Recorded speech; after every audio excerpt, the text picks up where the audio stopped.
বন্ধুরা, তোমরা কেমন আছো? আশা করি তোমরা খুব ভালো আছো। আমিও খুব ভালো আছি। আজকে তোমাদের আমি ফুলকপি দিয়ে আলু দিয়ে ডিমের ঝোল করে দেখাচ্ছি।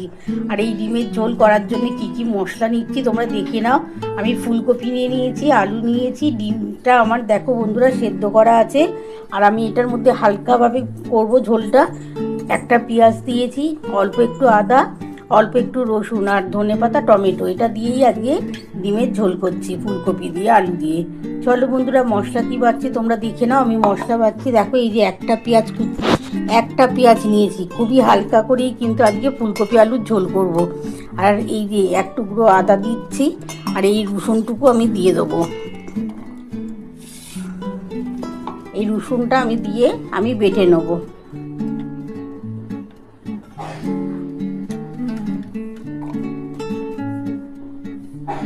এই যে এটা আমি মশলাটা বাটবো।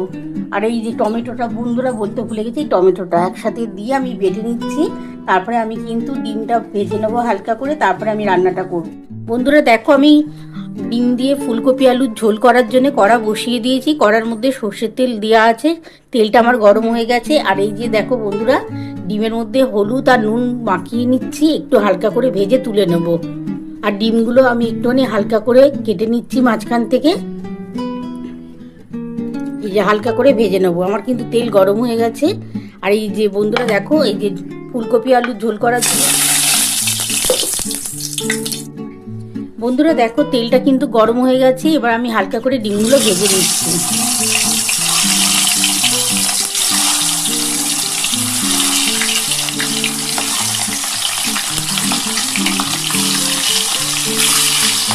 আমি ডিমগুলো একটু হালকা করে ভেজে তুলে নেবো বন্ধুরা।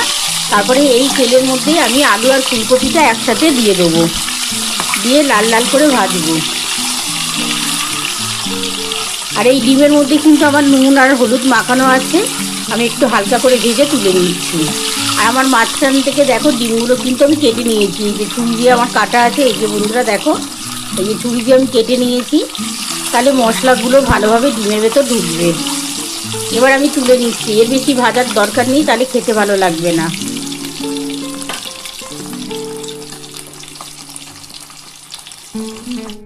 বন্ধুরা দেখো, আমার ডিমগুলো সব তোলা হয়ে গেছে। এই যে দেখো, আমি সব তুলে নিলাম।